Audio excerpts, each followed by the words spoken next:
안녕하세요. 오늘은 10월 27일이고요. 지금 시간은 오전 3시 20분입니다. 어제 저녁에 좀 늦게 퇴근해서 피곤했나 봐요. 어제 오늘 기업들의 실적 발표를 하고 있는데요. 조금 안 좋게 나오고 있어요. 기업 실적 악화는 경기가 둔화되는 것이고요. 그러면 연준은 금리 인상에 대한 속도 조절을 할 겁니다. 그럼 결국 또 그게 호재고요. 기업 호황은 지금 상태에서는 인플레이션을 유발합니다. 그러면 연준에서는 금리 인상을 가속화시킬 것이고요. 그건 또 시장에 대한 악재입니다. 지금 경제 상황에서 기업들의 실적이 좋건 나쁘건 간에 그게 호재가 될지 악재가 될지는 해석하기 나름인 것 같아요. 그리고 푸틴이 핵으로 전쟁의 공포를 조장하고 있는데요. 제 생각은 휴전 협상을 유리하게 하기 위한 벼랑 끝 전술인 것 같아요. 중국 2차 전지에 대해서 좋은 소식이 계속 들리고 있는데요. CATL의 배터리 기술 중 셀투백에 대한 좋은 자료가 있어서 가져왔습니다. 구독, 좋아요 부탁드립니다. 어제 차이나 전기차가 소폭 하락해서 지금 마이너스 19%고요.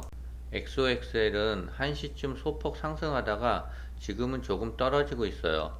그래서 마이너스 14%고요. 손실폭은 그렇게 많은 것 같진 않아요. 어제 국내장은 삼성전자가 상승을 이끌어낸 것 같아요. 외국인이 6천억 순매수했고요. 개인은 4,900억 매도했습니다. 외국인이 6천억 정도면은 상당히 많이 매수했는데요. 이 정도면 본격적인 매수세가 붙은 것 같기도 하고요. 어제 오늘 기업들의 실적들이 안 좋다는 기사들이 많이 나오고 있어요. 뉴욕 증시, 구글, MS 실적 실망에 혼조세로 출발, 마이크로소프트 주가 급락, 클라우드 매출 기대 못 미쳐, 뱅크 오브 아메리카 가전제품 판매 급감, 월풀 시장 수익 이하 강등. 이런 뉴스를 접하니까 경기가 안 좋아서 주가가 꼭 내려갈 것 같아요. 그런데 전달만 생각해도 기업 실적과 고용이 너무 좋아서 인플레이션이 계속 가중되고 있었어요. 그래서 연준은 금리 인상에 박차를 가했고요. 그러한 금리 인상의 박차는 시장을 폭락시켰어요. 여러분들은 이 그림을 보고 어떻게 생각하시나요? 기업 실적 부진은 어떻게 보면 호재고요. 기업 실적이 좋은 것은 어떻게 보면 악재예요. 물론 지금 경제 상황에서 볼 때 그런 거고요. 결국은 이래도 악재고 저래도 호재인 것 같아요. 그래서 전 시장은 전부 호재를 선택하려고요. 여러분들은 어떤 걸 선택하실래요? 오늘 반도체에 대한 안 좋은 기사가 나왔는데요. 매서운 반도체 한파, 삼성, SK 하이닉스 실적 충격 현실화. 삼성전자와 SK하이닉스가 3분기 실적이 쇼크랍니다. 그리고 내년 메모리 반도체는 제자리 걸음이 예상되고요. SK하이닉스는 내년에 투자를 절반으로 줄인답니다. 기사 내용을 읽어볼게요. 한국 경제를 받치고 있는 반도체 시장에 한파가 거세다. 삼성전자와 SK하이닉스 등 국내 기업들도 3분기 예상치를 밑도는 실적을 받아들며 생존 전략을 모색하는 데 고심하는 모양이다. SK하이닉스 매출은 지난해 동기 대비 7%, 영업이익과 순이익은 각각 60%, 67% 급감했다고 하고요. SK하이닉스는 내년 투자 비용을 크게 줄인다고 밝혔답니다. 올해 투자 규모는 10조 원 후반대로 전년 대비 증가했지만 내년 투자는 올해 대비 50% 이상 감축할 것을 고려한다고 설명했답니다. 삼성전자는 오늘 27일 확정 실적 발표에서 반도체 불황을 견뎌낼 회사의 전략을 공유할 전망이고요. 그러나 삼성전자는 인위적인 감산은 고려하고 있지 않다고 합니다. SK하이닉스는 이미 용인에 대대적인 투자를 하고 있고요. 삼성전자도 미국과 평택 쪽에 공장 투자를 확대하고 있습니다. 주가도 보시면 삼성전자의 월봉 차트인데요. 5만원 초반대에서 벌써 6만원에 가까워지고 있어요. 외국인과 기관도 계속 매수세가 들어오고 있고요. 월봉 차트를 보면 역사적인 저점 61선에 근접하고 있어요. 아까 기사 내용과 주가의 흐름은 조금 틀린 것 같고요. 결국 주식 투자는 시장을 바라보는 자기만의 철학이 있어야 될 것 같아요. 어제 바이든의 경고에도 푸틴은 핵전쟁 훈련을 강행했습니다. 미국과 러시아는 핵긴장이 최고조로 고조되어 있고요. 미국과 러시아는 서로 밀리지 않기 위해서 긴장을 고조시키고 있어요. 기사 내용을 잠시 읽어볼게요. 바이든 대통령이 어떤 핵무기도 사용해서는 안 된다고 경고장을 날렸지만 러시아 푸틴은 직접 참관한 가운데 탄도 및 순항 미사일을 쏘아 올렸다. 이미 러시아는 무기가 바닥나서 이란에서 수입하고 있고요.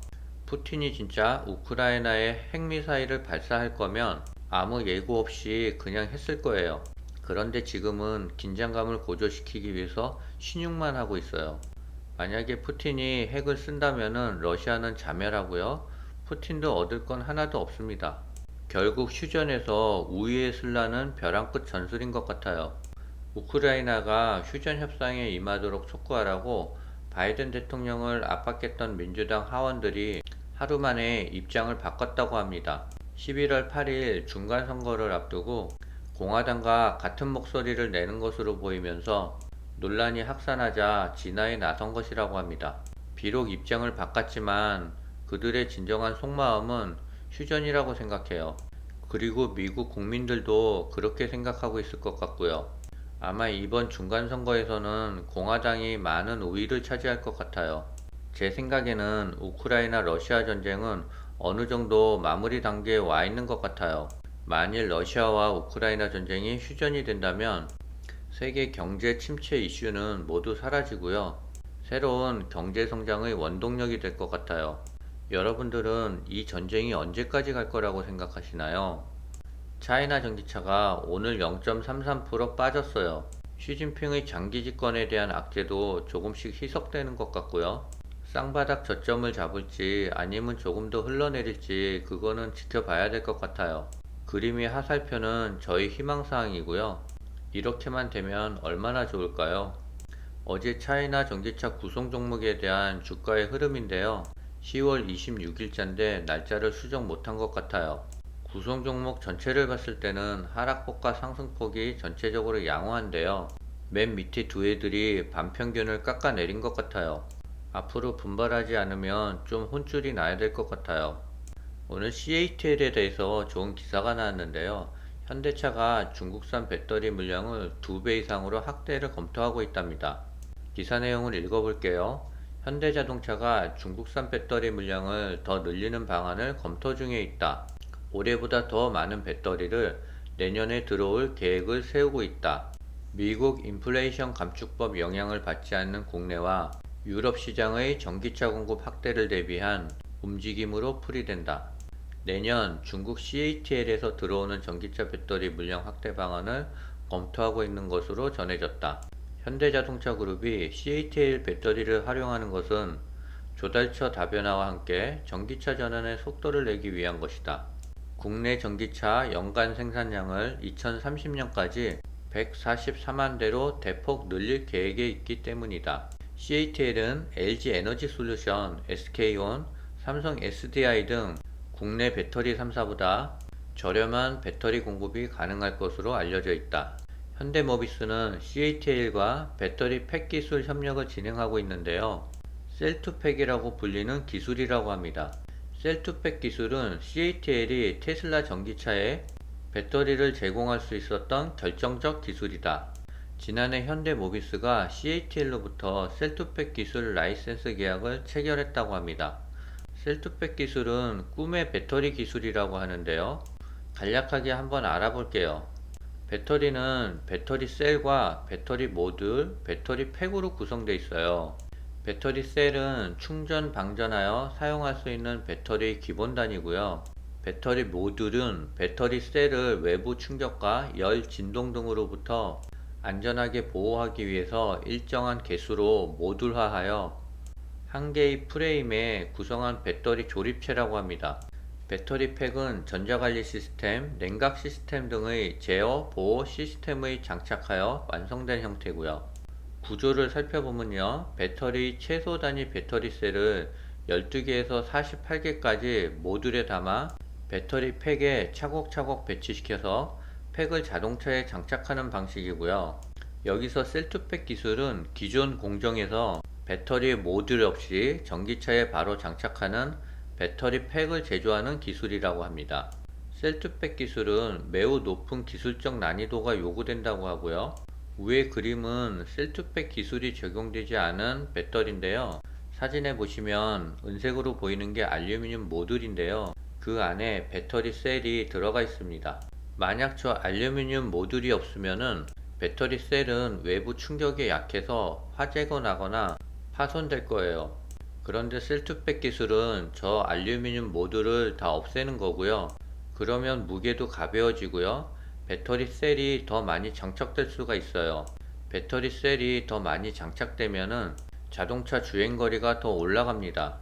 이 그림이 셀투백 모형인데요. 꿈의 기술인 만큼 실현하기는 어렵지만 2차 전지와 더불어 전기차 기술 성장을 위해서는 반드시 달성해야 될 과제라고 합니다.